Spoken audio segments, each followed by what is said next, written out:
Apple is going to be releasing the first beta of iOS 17 to developers on Monday, June 5th, 2023 at their annual Worldwide Developers Conference in Cupertino. Recently, a lot of new information about iOS 17 has leaked, so I want to go over everything because it's genuinely shaping up to be one of the more unique updates Apple has ever dropped for the iPhone. I'm stoked for iOS 17, and if you are as well, make sure you drop a like down below. It seriously helps me and the channel out, and of course, hit subscribe so you stay up to date on everything Apple. First and foremost, for iOS 17, Apple is said to be focusing on two things in particular: performance and stability, which are two things that have definitely fallen by the wayside a little bit with iOS 15 and 16 in recent years. See, when Apple redesigns something huge like the lock screen, they put so much engineering time and effort in making that close to perfect that a lot of other things tend to pop up, and it causes some inconsistencies in iOS, and after a couple of years of some big feature updates, they've tended to add up. Basically, what we're hearing this year reminds me a lot of what happened with iOS 11 and the iPhone 10. Apple added so much in that update that it caused a lot of bugs and glitches. So then with the iOS 12 that they unveiled at WWDC that year, they basically fixed all of it and made the software more stable. And everybody loved it because it wasn't just stability and bug fixes. It was Apple focusing on a number of core, smaller updates around the operating system while also making it more stable, which realistically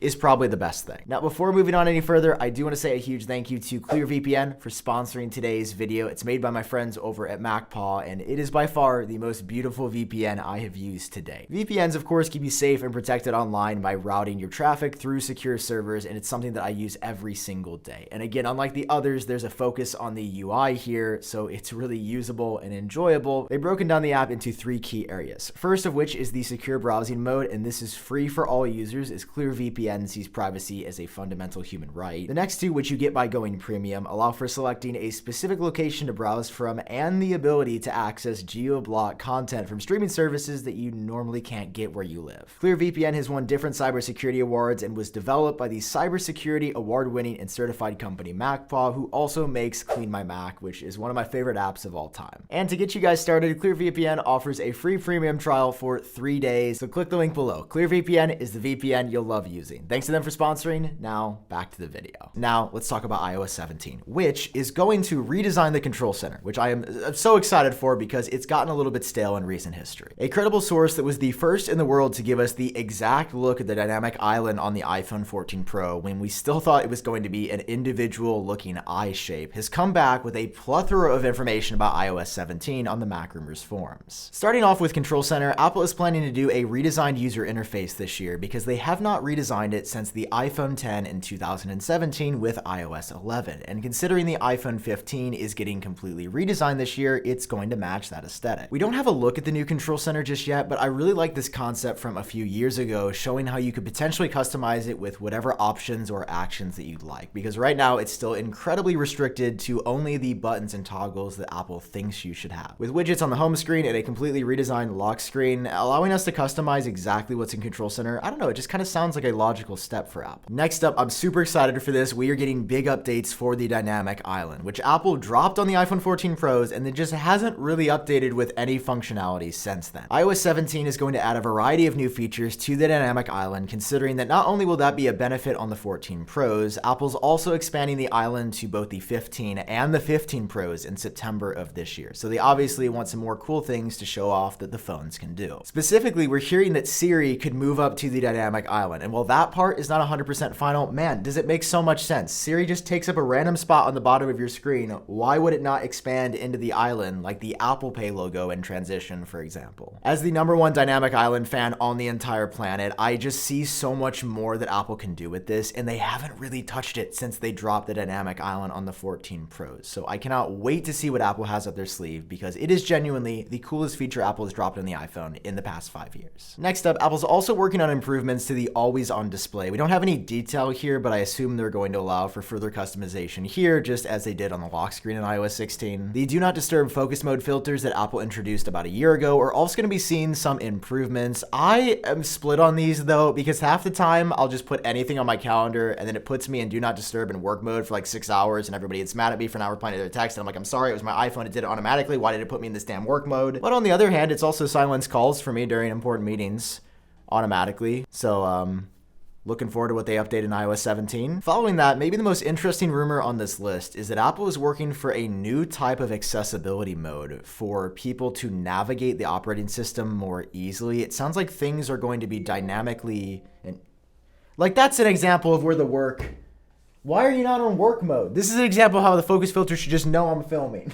As I was saying, this new accessibility mode is said to give complete control over elements of the UI to optimize for young children and older adults to navigate the operating system with ease. I'm fascinated to see what this means, because if it means we get like a slimmed down version of iOS, that could be really cool. Next up, man, this is exciting. Dynamic widgets are on the way. It's not certain that they will make it this year in iOS 17, but Apple is working on the ability for your home screen widgets to be interactable and customizable with buttons and other functionality. Since we got iPhone home screen widgets 2 years ago, they have remained ultimately the same, and you tap on them and it takes you to the app. You can't actually interact or use buttons and other things on them from the widget itself. It always launches you into the app, and I feel like that is such a missed opportunity from Apple. I'll say it, Android has had this pretty much forever, and I don't know why it's not on the iPhone. This is just one of those weird, goofy things that Apple hasn't done yet. The new car key functionality that Apple introduced a few iOS versions back is going to be implemented even deeper into the Wallet app. And I don't know exactly what's happening with this because I still think it's only BMW and maybe one other auto manufacturer that has this integrated. And it is super cool when it works. I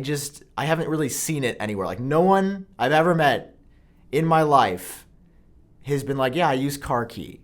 So maybe this means more brands are coming. I certainly hope so. The Health app in iOS 17 is going to be receiving some minor UI changes, especially to a new favorite section that will allow you to view certain metrics and options right at the forefront of your app, which I'm excited for because although the Health app is pretty good, the user interface right now is definitely a bit clunky, and it's not very easy to even find like the medications that I have inputted there. It's like through a third menu, and I think Apple can make it a lot easier. The Camera app in iOS 17 is going to be getting a refresh as well, but this could only be for the new iPhone 15 models, especially considering that the iPhone 15 Pro is getting the new 10x plus periscope zoom lens on the way. The source of this information says these changes were initially planned for the Camera app on the iPhone 14 Pros, but it was pushed to this year, so we should see it with the 15s. Maybe most practical on this list are the rumored updates to Spotlight Search, which is where you swipe down on your iPhone home screen to find things like apps, contacts, messages. This has just not ever worked the way I wanted it to, or not as good as it works on the Mac, so Apple's making some improvements this year. Maybe we get some better AI tools to surface content and it knows better exactly what you're looking for, because all we get right now is basically Siri app suggestions, and they're great half the time. The other half the time, it's showing me apps I haven't really ever touched. This report rounds out by also talking about the load and plethora, the metric ton of ARKit features and frameworks that will be added into iOS 17. Because of course we are getting Apple's AR/VR headset unveil finally at this event, and as it is a developer-focused conference, Apple's going to be talking all about the behind-the-scenes parts that are integrated into the headset and iOS 17 that support the new option. So that was just one report on iOS 17. Like I said, a ton just there. But we've also heard some big things from other sources like Mark Gurman, including that on iOS 17, starting in Europe due to new regulation, it is finally going to support side loading. Side loading being the ability to go around Apple's App Store and install other apps either directly onto your phone from the internet or via third-party app stores. We could see an Epic Games Store on the iPhone just for downloading Fortnite and other games there. We could see the Samsung Galaxy Store potentially come to the iPhone now. But as I mentioned, this is only going to start in the EU. I don't know if it's going to be region locked to phones physically. I don't know if it's going to be a software lock, and I doubt it's going to launch or even be talked about with iOS 17 because this circumvents Apple's 15 to 30% App Store cut, and they obviously want the least amount of people sideloading as possible. Still, I'm excited because it opens the doors for apps that Apple wouldn't approve on the App Store. It's going to allow developers to do whatever they want and run things on the App Store. It's going to make it more of the Wild West, which is a little bit dangerous, but as somebody who likes to customize my iPhone, I will say I'm pretty excited. Let's just all hope we don't get viruses, and maybe Apple was right the whole time. Sideloading in iOS 17 could also allow third-party browsers like Microsoft Edge and Google Chrome to experience full performance on the iPhone for the first time, because if you didn't know, Apple makes them use WebKit, which they have the full access to, and basically Chrome, Edge, they're all going to be slightly slower than Safari on the iPhone because of the way it's physically coded. With sideloading, downloading, you'll be able to install those apps at full power and use them on your phone as if they were the native options, which would be pretty cool. Now, all that being said, a big question every year though is what devices iOS 17 is going to support. And I have seen two entirely separate articles about this, and I don't know what the actual answer is because it seems like the entire community is completely conflicted on this point. The first information we got about this came from a said to be reliable source over on Twitter who said that Apple is dropping support for the iPhone 8, 8 Plus, iPhone 10, and a couple of older iPads. But then, like a day later, the source that gave us the dynamic island days before Apple announced it came back and said that's not true. The anonymous Apple insider that has given all of this info about iOS 17 says that all the same devices supported on iOS 16 will continue to be supported on iOS 17. And I gotta say, considering that it's a performance and a stability update, it seems like that would be the case. I just don't know why we would hear at all then that Apple would drop support for the iPhone 8 and the iPhone 10. Basically, because both of these sources are somewhat reliable, I don't actually know who to trust, but if I had to make a decision right now, my gut says that the same devices supported this year are gonna be supported again on iOS 17.